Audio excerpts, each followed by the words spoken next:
স্বাধীনতা আমার কাছে নেই। তৃতীয় নম্বর আমাদের মৌলিক অধিকার কি? সেটা হলো তার ধর্মীয় স্বাধীনতা। একজন মানুষ সে হিন্দু অবস্থায় থাকবে এই দেশের মধ্যে, নাকি মুসলিম অবস্থায় থাকবে, নাকি শিখ অবস্থায় থাকবে, সে কোন ধর্মের সাথে তাল্লুক রাখবে, বা একজন মুসলিম হিন্দুতে গেল, হিন্দু থেকে মুসলিমে আসলো, শিখ থেকে ইসাই গেল, এটা দেশের কোনো সংবিধানের ক্ষেত্রে কোনো দূষণীয় নয়, সে যেখানে যেতে পারে। এই স্বাধীনতাটা আজকে আমাদের থেকে বঞ্চিত করা হয়েছে। যারা আমাদের ধর্ম নিয়ে কাজ করেছে, আমাদের রিলিজন নিয়ে কাজ করেছে, আজ তারা দেশ থেকে বিতাড়িত, দেশ থেকে তাদেরকে বাহির করে দেওয়া হয়েছে। আজকে ওলামাদেরকে যারা এই বিষয়ে কথা বলে তাদের শত শত কেস পড়ে আছে, ওলামাদেরকে বিভিন্ন ধরনের শাস্তি দেওয়া হচ্ছে, জেলে পুরে দেওয়া হচ্ছে। তার মানে বোঝা গেল ধর্মীয় স্বাধীনতা আমরা পাইনি, এই প্রাপ্য পাওয়াটা আমাদের কাছে নেই। পঞ্চম নম্বর আমাদের স্বাধীনতা কি? Cultural and educational freedom. সেটা হলো আমাদের সাংস্কৃতিক, আমাদের পোশাক আশাক, আমি কি পরবো, কি খাবো, কোথায় যাব, কি করবো, এটা আমার স্বাধীনতা, যেটা আমাকে সংবিধান দিয়েছে, যার অধিকার সংবিধান দিয়েছে। কিন্তু এক ধরনের গোষ্ঠী, একটা দল এই স্বাধীনতাকে, এই ফ্রিডমকে আমাদের কাছ থেকে তারা কেড়ে নেওয়ার জন্য শুরু থেকে তারা প্রোপাগান্ডা চালিয়ে যাচ্ছে।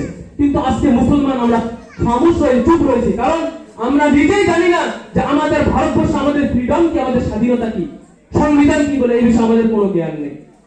তো আমার পোশাক নিয়ে আজকে প্রশ্ন হয়, আমার মুসলিম বোনদের হিজাব নিয়ে প্রশ্ন হয়, হিজাব পরে কলেজে গেলে তার ভর্তি বন্ধ করে দেওয়া হয়, হিজাব নিয়ে কলেজে গেলে তার পরীক্ষা বন্ধ করে দেওয়া হয়, মাথায় টুপি নিয়ে ট্রেনে একা উঠলে তাকে অত্যাচার করা হয়, তার প্রতি ট্রেন থেকে ফেলে দিয়ে তাকে হত্যা করে দেওয়া হয়। আজ এই সুন্দর ভারতবর্ষের এই বিশৃঙ্খলতার চিত্রটা একটি জাতি করে যাচ্ছে, যারা না হিন্দু, না মুসলিম, না শিখ, না ইসাই, তারা শুরু থেকে দেশ দৌড়ি ছিল।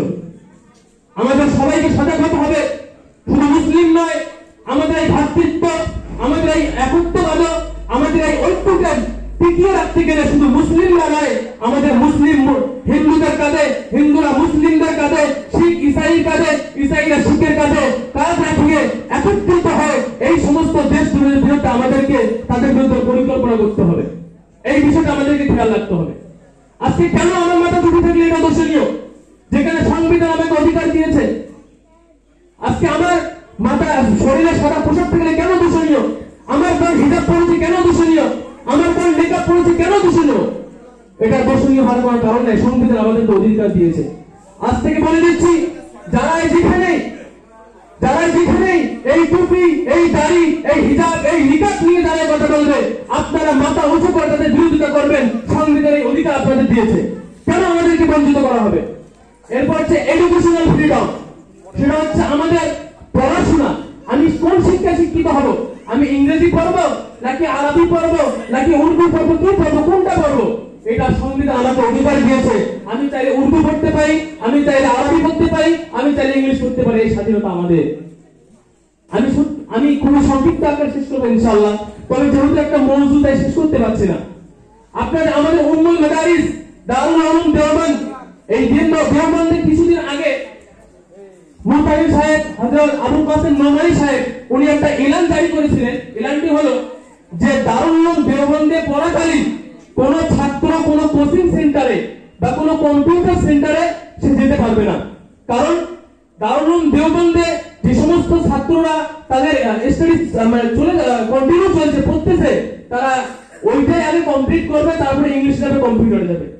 হালাকে দারুল উলুম দেওবন্দের মধ্যে কম্পিউটার নিয়ে আলাদা ক্লাস রয়েছে, ইংলিশের জন্য বাকায়দা 6 জন শিক্ষক সেখানে মেহনত করতেছে।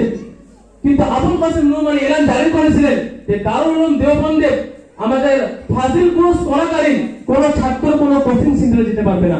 আফসোসের বিষয়, আমাদের ভারতবর্ষের কিছু দালাল মিডিয়া তারা প্রচার করেছে যে মুসলমান দারুল উলুম দেওবন্দ তারা ইংরেজি শিক্ষার মধ্যে তারা বাধা রাখিয়েছে, যে তারা ইংরেজি শিক্ষা করতে দেবে না। আফসোসের বিষয় এটা আমাদের জন্য, আমাদের জন্য লাঞ্ছিত বিষয়। আমাদের ভারতবর্ষে এমন একটা দেশ যেখানে কত রকমের জাতি রয়েছে, এই সামান্য সুফলা দেশের মধ্যে সারা বিশ্ব এই ভারতবর্ষের দিকে তাকিয়ে থাকে, আমাদের মহত্তর ভালোবাসার দিকে তাকিয়ে থাকে। কিন্তু আজকে সারা বিশ্বের কাছে আমরা হাস্যকর একটা পাত্র হয়ে দাঁড়িয়ে রয়েছে। সেই মিডিয়া প্রচার করেছিল দারুল উলুম দেওবন্দ থেকে ইংরেজি শিক্ষাকে বাতিল করে দেওয়া হয়েছে, কিন্তু লাগে তা নয়। যাই হোক, আমাদের শিক্ষা স্বাধীনতা রয়েছে, আপনারা যেটা চাইবেন সেটা শিক্ষা করতে পারবেন, এই সংবিধান আপনাদের দিয়েছে। আরেকটা অধিকার হলো কনস্টিটিউশনাল রিজিডম, সেটা হলো আপনাদের সাংবিধানিক যে একটা প্রতিকারক বিষয়। যেটা ধরেন আপনাকে কেউ কোনো কটুকতা বললে, কোনো দোষণীয় কোনো কাজ করলে, আপনাকে কেউ জুলুম করলে, আপনি এই বিষয়টাকে নিয়ে আপনি সুপ্রিম কোর্টে যেতে পারেন অথবা আপনি হাইকোর্টে যেতে পারেন। সেখান থেকে আপনি পরিপূর্ণ সঠিক বিচারটা পাবেন, ন্যায় বিচারটাই পাবেন। কিন্তু আশ্চর্য বিষয়, আজকে এই জায়গাতেও আমরা বঞ্চিত। আজকে পোশাক থেকে, আব্দুর রহমান নাম দেখে ফয়সালা হচ্ছে, যেদিকে টাকা সেই দিকে ফয়সালা হচ্ছে, যার অ্যামাউন্ট বেশি সেই দিকে ফয়সালা হচ্ছে, যার গায়ে রয়েছে পাঞ্জাবি টুপি তার ফয়সালা একরকম, যার গায়ে রয়েছে প্যান্ট শার্ট টাই তার ফয়সালা একরকম। এই জন্য আমার ভাইয়েরা সংক্ষিপ্ত সময়, এই জন্য আমার বলার উদ্দেশ্য হলো আমাদের অভিভাবক যারা আছি এবং আমরা যারা এখন জেনারেল লাইনে রয়েছি, আমরা খুবই এই বিষয়টিকে খেয়াল রাখবো, শিক্ষার দিকে খেয়াল রাখবো।